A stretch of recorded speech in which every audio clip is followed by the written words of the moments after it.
संदर्भात बोलण्यासाठी आपल्यासोबत आता जरांगे पाटील आहे, त्यांच्याशी आपण बोलू. दादा, मला सांगा की शिंदे समितीने काल त्यांचा अंतिम अहवाल जो आहे तो मुख्यमंत्र्यांना सुपूर्द केलेला आहे.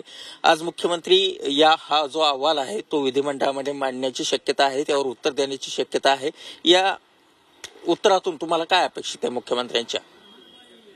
त्यांनी जे वेळ घेतला होता 24 डिसेंबर पर्यंतचा, तो वेळ मुख्यमंत्री साहेबाचा शब्दाचा सन्मान करून मराठ्यांनी दिला होता. त्याप्रमाणे समितीने काम केलं, त्याबद्दल दुमत नसण्याचं कारण नाही. लाखांनं नोंदी आज मराठ्यांच्या ओबीसी आरक्षणात असलेल्या शासकीय नोंदी सापडलेल्या आहेत. कायदा पारित करण्यासाठी आधार सरकारला आवश्यक होता, तर आता आधार मिळालेला आहे. त्यामुळे सरकारनं 24 डिसेंबरच्या आत मराठ्यांना आरक्षण देणं अपेक्षित आहे, कारण त्यांनी दिलेले शब्द हे त्यांनी खरे करून दाखवणं आवश्यक आहे. कारण आणि आम्हाला माहिती आहे की मुख्यमंत्री साहेब आज पटलावरती ज्यावेळेस अहवाल मांडणार आहे त्यावेळेस उत्तर देताना प्रामाणिकपणा त्यांचा जागा राहणार आहे आणि ते खरं बोलणार आहेत याची 100% मराठ्यांना खात्री आहे. कारण जे कागदावरती लिहून घेतलेले ते त्यांच्या तज्ज्ञांना लिहून घेतलेले, ते काय सामान्य एखाद्या माणसाने लिहिलेलं नाही. त्यामुळे त्यावर त्यांनी ते 100% बोलतील आणि 24 डिसेंबर पर्यंत मराठ्यांना आरक्षण ते देतील याची खात्री. कारण त्यांनी विशेष अधिवेशन बोलू नये, कारण ती आवश्यकता नाही बोलवण्याची. कारण तसं तुम्ही त्याचं एकट्याचं ऐकून जर पुन्हा मराठ्यांना येड्यात काढणार असाल, अन्याय करणार असाल, तर ते आम्ही नाही सहन करणार. आम्हाला नाविलाजानं मग पुढच्या आंदोलनाची दिशा ठरावी लागणार आहे. कारण सरकारला आम्ही वेळ दिला, ते बोलले तसंही केलं. त्यामुळे सरकारला आता अधिवेशन बोलवण्याची गरज नाही. लय झालं तर त्यांना जर 24 डिसेंबरच्या आत त्यांचं हे अधिवेशन संपणार असलं, त्यांनी या अधिवेशनाची मुदत वाढवावी. कारण विधानसभा सध्या सुरू आहे, डबल बोलवण्याची गरज काय? द्यायचीच जर इच्छा आहे तर पुन्हा पुढे ढकलण्याची काहीच आवश्यकता नाही आणि आम्ही ते ऐकणार नाही. तुम्ही याचीच मुदत वाढवा, याच अधिवेशनाची घ्या, 25-26 पर्यंत घ्या, 27-28 पर्यंत घ्या, परंतु तुम्ही याचीच मुदत वाढवा आणि 24 डिसेंबरच्या आत मराठ्यांना आरक्षण द्या. म्हणजे पुढच्या महिन्यात सरकारचे विशेष अधिवेशन बोलवण्याची एक तयारी करता येत प्रकारची, ते पुढच्या महिन्यात न घेता याच अधिवेशनाची मुदत वाढवावी अशी तुमचं म्हणणं आहे? हो, गरजच नाहीये ना वाढवण्याची. गरज असती तर ठीक होतं. काय गरज आहे? आता नोंदी मिळाल्यात, अहवाल प्राप्त झालाय, मग आता तुम्हाला विशेष अधिवेशन बोलवायचंय नेमकं कशासाठी हे तर सांगा. कशासाठी बोलवायचं? काहीच कारण नाही. त्याचं ऐकून तुम्ही आमच्यावर नाही अन्याय करू शकत आणि तो आम्ही नाही सहन करू शकत. मग छगन भुजबळ यांनी अशी मागणी केलेली आहे की तुम्ही म्हणतायत 50% जास्त मराठा आहेत, 5 ते 6 कोटी तुम्ही जो आकडा सांगितलेला आहे मराठा समाजाचा. तर छगन भुजबळ यांचं असं म्हणणं आहे की ही जी आकडेवारी आहे, तर मग ही टक्केवारी जी आहे तर ही 150% वरीची 150च्या वर टक्केवारी जाते आणि जातीय जनगणना जी आहे ती व्हायलाच पाहिजे अशी मागणी भुजबळांची आहे. ते गणितात कच्चा आहे, देव त्याला हिशोब येतोय का नाही मला नाही माहित. ते दुसऱ्यालाच शिक्षण काढतो, पण तो कच्चा आहे त्याच्यात. त्याला नाही माहित मराठी किती.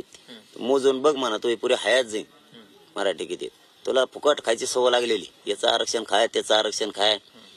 भूमिका स्वतःचा राजकीय स्वार्थासाठी गोरगरीब ओबीसी बांधवांचा वापर करून घ्यायचा, त्यांना आरक्षण नाही खाऊ द्यायचं छोट्या जातींना, ही त्याची सवय आहे. धनगर बांधवांना गर्दी करण्यासाठी फक्त लागते त्याला. भूमिका स्पष्ट कर म्हणलो त्यांचं तर करत नाही आरक्षणाच्या बाबतची.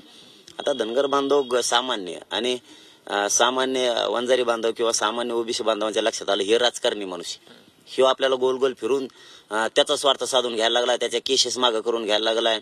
म्हणजे ह्यो काय म्हणतात ना, त्याला गंगात धुवून आणल्यासारखं व्हायला लागलं त्यांच्या जीवावरती.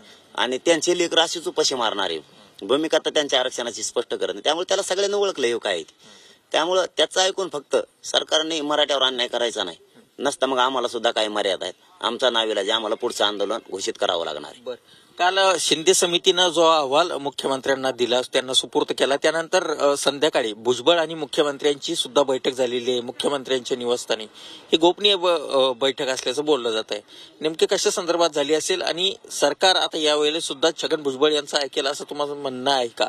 कारण भुजबळांचा जो आक्षेप आहे तर तो कुणबी नोंदीवर आहे की यामध्ये अनेक कुणबी नोंदी जी आहे त्यावर त्यांचा नेमका आक्षेप आहे भुजबळांचा. त्याचा कशावर आक्षेप असतो? ते काय लय शहाणा थोडाच आहे. ते त्याचा कशावर आक्षेप असतो? त्याला खायला पाहिजे फक्त.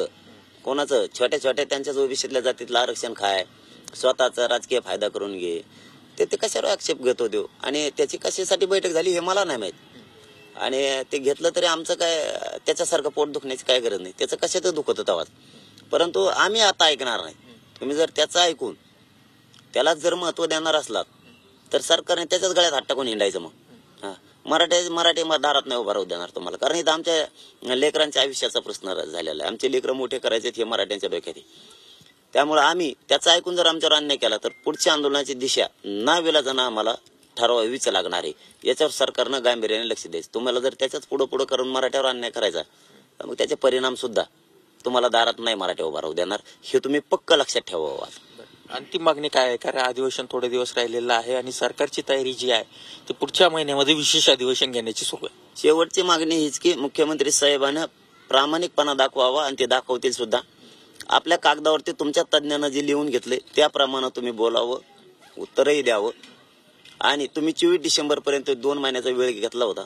मराठ्यांनी तुमच्या शब्दाचा मान सन्मान केलेला आहे. दोनही उपमुख्यमंत्र्यांच्या शब्दाचा मान सन्मान केलेला आहे. त्यांनी 24 डिसेंबरच्या आत त्याच नोंदीचा आधार घेऊन महाराष्ट्रातल्या सगळ्या मराठ्यांना आरक्षण देण्यासाठी कायदा पारित 24 डिसेंबरच्या आत करावा, हीच आमची प्रमुख मागणी आहे, तीच राहणार आहे.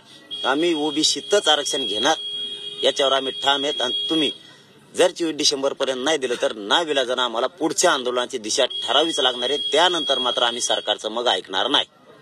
तर अशा पद्धतीने 24 डिसेंबर पर्यंत आरक्षण देण्याचा शब्द राज्य सरकारने दिलेला आहे आणि 24 डिसेंबर पर्यंतच राज्यातील मराठा समाजाला सरसकट आरक्षण देण्यात यावे अशा प्रकारची मागणी मनोज जरांगे यांनी दिलेली आहे. जर सरकारनं शब्द पाळला नाही तर आम्हाला 23 तारखेला पुढच्या आंदोलनाची दिशा स्पष्ट करावी लागेल असा देखील इशारा जरांगे पाटील यांनी दिलेला आहे. व्हिडिओ जर्नलिस्ट मोहम्मद तौफिकसह नितेश महाजन, झी मीडिया, अंतरवाली, सराटी, जालना. आई भवानीचा गजर म्हणजे झी 24 तास.